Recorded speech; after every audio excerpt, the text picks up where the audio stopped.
میرے آقا نے ایک دن پہلے اپنے ساتھیوں کو بلایا، چھڑی لے کر بدر کے میدان میں سرکار گئے۔ میرے آقا نے فرمایا یہاں ابو جہل مرے گا، یہاں عتبہ مرے گا، یہاں شیبہ مرے گا، یہاں ولید مرے گا، یہ فلاں کا لاشا یہاں گرے گا۔ اللہ اکبر۔ کوئی کہتا ہے مرنے کا علم صرف اللہ کی ذات کو ہوتا ہے اور کسی کو نہیں ہوتا۔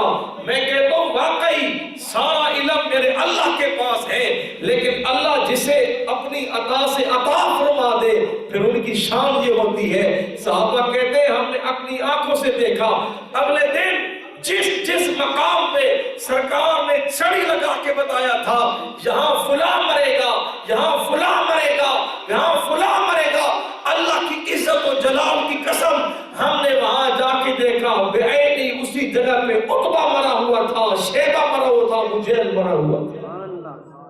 یہ میرے کریم آقا کا علم غیب تھا۔ آخری بات، حضرت عباس میرے آقا کے چچا، وہ اس جنگ کے اندر ابھی مسلمان نہیں ہوئے تھے، قیدی بن کے آئے۔ میرے آقا نے فرمایا چچا ایسا کرتے ہیں فدیہ دے کے تمہیں چھوڑ دیتے ہیں، تمہارے پاس کچھ ہے؟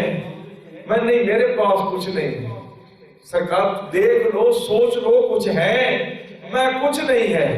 میرے آقا نے فرمایا مجھے چچا اتنا بتاؤ، جنگ سے آنے سے پہلے میری چچی ام الفضل کو جو اتنی رقم دے کے آئے تھے اور فلاں جگہ پہ زمین کے اندر دفن کر کے آئے تھے، وصیت کی تھی، بچ گیا تو ٹھیک، نہ بچا تو میرے بیٹے فضل فلاں فلاں کو اتنے اتنے دے دینا، وہ مال کس کا ہے؟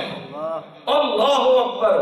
جب یہ بات کہی جناب عباس رو پڑے، کہتے ہیں اے میرے بھتیجے اس بات کا پتہ صرف مجھے تھا، میری گھر والی کو تھا، آپ کو کیسے پتہ چل گیا؟ میرا صدق کے دل سے اقرار کرتا ہوں واقعی تو میرا بھتیجا اللہ کا سچا اور سچا رسول ہے۔